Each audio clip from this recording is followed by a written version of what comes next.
Les raisons que tu as peur d'aborder. Ah ouais les gars, c'est pas toujours évident d'aborder des femmes.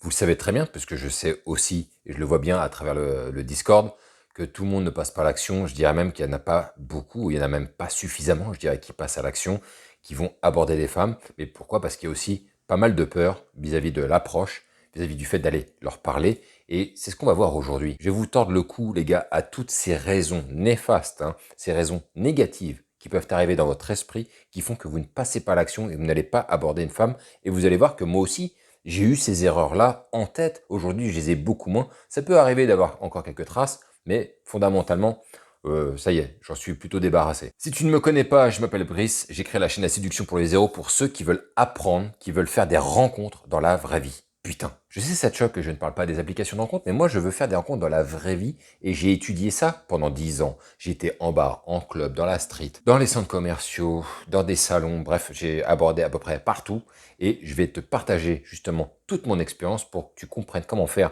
pour aborder dans la vraie vie parce que merde, on peut faire de sacrées belles rencontres, surtout en ce moment où c'est open bar. Si tu veux aller plus loin, tu as une formation gratuite vidéo qui s'appelle les 7 piliers indispensables pour te mettre à faire des rencontres, pour que justement tu te mettes en place, tu te mettes en route sur le chemin justement de la réussite.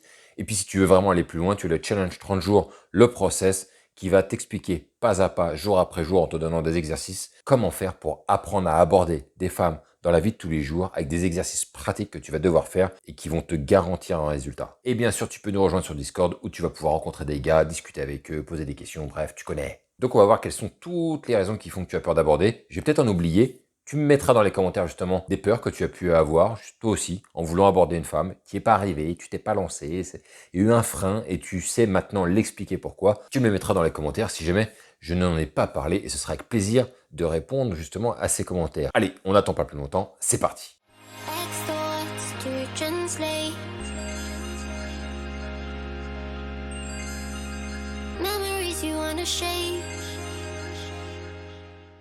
Aujourd'hui, je vais te lister 7 raisons qui sont les 7 raisons les plus courantes, selon moi, en tout cas, qui font que généralement on a peur d'aborder, on a cette peur qui nous tiraille, qui nous retient en arrière.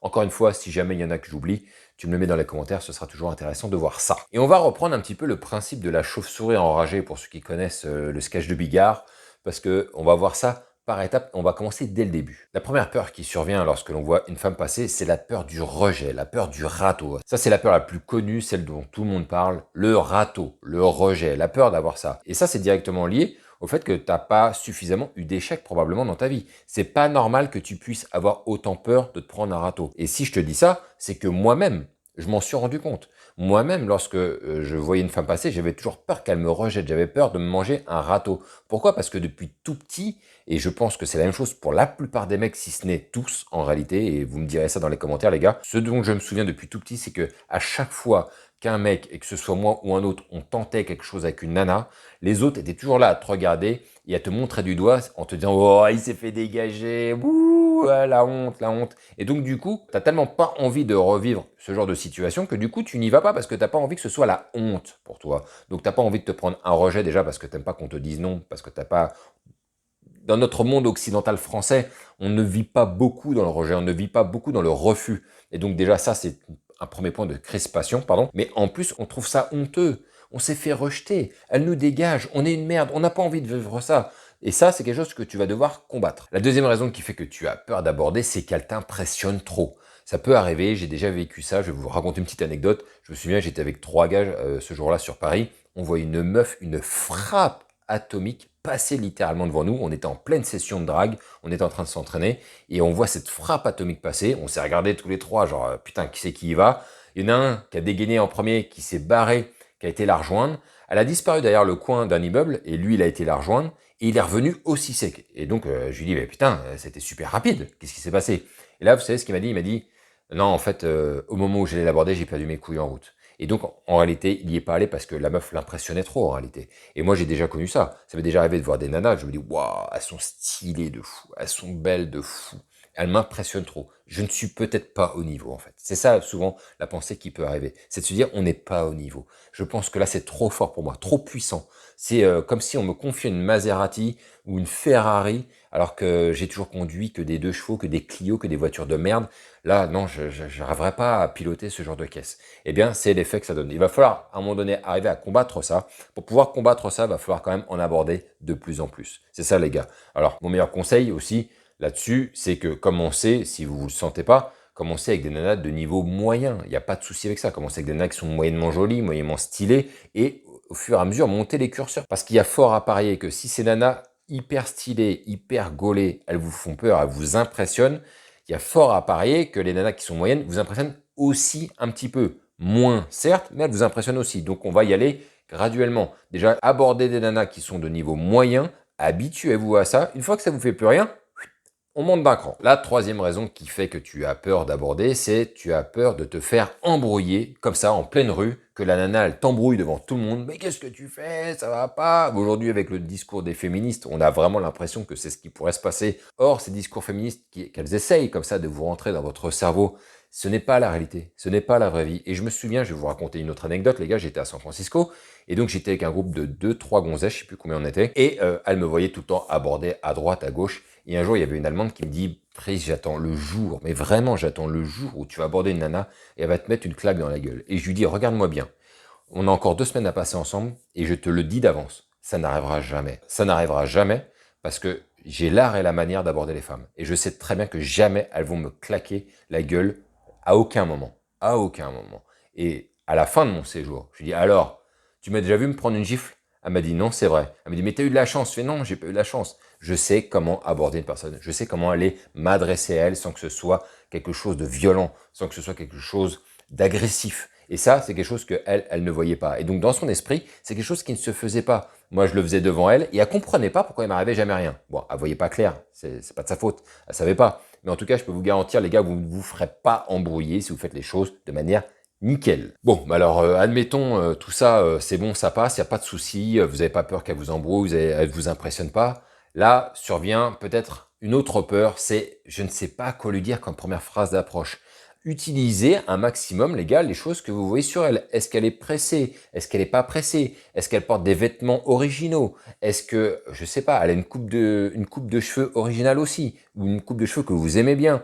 Est-ce que vous pourriez lui faire la remarque de ça? Est-ce qu'elle est en train de faire ses courses? Est-ce qu'elle est en train de chercher des produits? Est-ce qu'elle est en train de flâner? Peut-être qu'elle est en train de se promener dans une rue, j'en sais rien.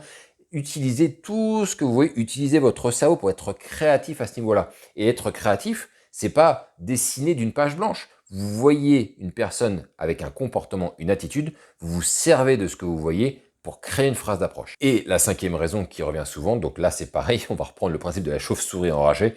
Si vous n'avez pas vu ce sketch, admettons que tu sais quoi dire dans une phrase d'approche. J'avais fait un petit sondage où j'avais posé la question au gars qu'est-ce qui les rebutait le plus, hein, qu'est-ce qui les mettait le plus en difficulté lorsqu'ils devaient approcher une femme dans la rue. C'était la phrase d'approche certes, mais c'était surtout quoi dire ensuite. Ils ne savent pas quoi dire. Et là je vous renvoie au conseil d'avant en vous inspirant de son attitude. Est-ce qu'elle avait l'air pressée? Vous pouvez très bien le mentionner en disant oh là non, tu avais l'air vraiment hyper pressé. Ou alors non, tu avais l'air vraiment détendu, un peu comme si tu visitais la ville, comme une pure touriste. Ou bien je vois que tu es très méticuleux dans ta manière de choisir la moutarde. Je pense que tu as une marque bien spécifique que tu cherches, je ne sais pas, et vous enclenchez après derrière ça. Et vous faites une référence par rapport à ce qu'elle est en train de faire, mais vis-à-vis de vous. Bref, il y a tout un tas de choses, mais n'inventez pas en tout cas des histoires stupides, ne sortez pas des lines automatiques que vous allez lire dans des trucs de drague où on vous dites si ça marche toujours, ça marche pas. Utilisez un contexte, utilisez une situation et jouez avec ça. Bon, mais admettons que tu y arrives et que tu arrives à placer une line derrière pour enclencher une conversation. Maintenant, le problème qui se pose peut-être à toi et qui font que c'est une des raisons principales que fait que les mecs ont peur d'aborder, c'est que tu ne sais pas transformer une situation un peu gênante en conversation intéressante. Parce qu'on va pas se leurrer, lorsque tu abordes une femme venue de nulle part, forcément, il y a un petit moment de flottement au début. Hein. Il y a un petit moment de gêne, il y a un petit moment où on ne sait pas trop sur quel pied danser. Donc là, si tu lui fais une approche directe, tu vas directement poser les fondations tout de suite. Je suis venu, tu m'as plu, je suis venu faire ta rencontre. Là, il y a un petit moment de gêne. Il va falloir arriver à transformer ça en une conversation super friendly, super sympa, où en fait, on a oublié cet instant de gêne grâce à votre manière justement d'enclencher la conversation. Donc, soyez souple, soyez fluide, soyez confiant, soyez relax. Si on sent que vous êtes tendu, que vous avez encore de la gêne vous-même, vous n'arriverez pas à détendre la conversation, vous n'arriverez pas à transformer cet essai. Donc, il va falloir travailler sur ça, les gars. Arriver à être le plus détendu possible, le plus relax. Je vous garantis que ça va vous changer la vie. Et quand vous allez enclencher sur 2-3 phrases, il suffira des fois pas de beaucoup pour que ce soit elle qui vous pose des questions et qui relance la conversation. Et vous allez voir que les choses, après, elles vont dérouler. Et bien sûr, une des raisons qui font que tu as peur d'aborder, c'est que tu as peur de demander à la fin un numéro de téléphone. Parce que je le vois, il y a beaucoup de gars, au bout d'un moment, ils enclenchent des conversations. Ils arrivent à échanger avec des femmes. Mais quand vient le money time, comme au basket, où c'est le moment où là, il va falloir commencer à mettre des pions, il va falloir commencer à planter des paniers, et planter le panier, pour le coup d'une rencontre que vous allez faire à l'extérieur, c'est à un moment donné demander de s'échanger le numéro de téléphone pour se revoir. Et ça crée une friction souvent dans la tête des gars. Donc les gars, détendez-vous avec ça. Plus vous allez le faire, plus vous allez voir que c'est facile à faire. À un moment donné, vous allez vous rendre compte aussi qu'il y a des timings pour le demander. Ne le demandez pas n'importe quand. Vous voyez au fur et à mesure de la conversation comment ça se passe. Si elle a envie de se barrer vite, dans ces cas-là, aucun souci. Mais on se revoit et on s'échange les numéros et on se revoit, on se prend un verre, un de ces quatre. Parce que là, t'as pas le temps, il n'y a pas de souci. Mais j'aimerais en savoir un peu plus à ton sujet. Donc voilà ce genre de choses que vous pouvez dire. En tout cas les gars, décrispez-vous. Je sais que là, je viens d'énumérer pas mal de points qui font que tu peux avoir la peur d'aborder. Je pense avoir couvert pas mal de secteurs sur cette peur. Dis-moi toi ce que tu en as pensé. J'espère que vous avez kiffé, que vous allez prendre ça en considération les gars, que vous allez travailler sur vous. Sur ce les gars, on aborde toujours des femmes. Elles sont belles, elles sont là, quelque part à nous attendre. Quelque part les gars. Allez les gars, on se retrouve pour une prochaine vidéo et vive ce putain de game.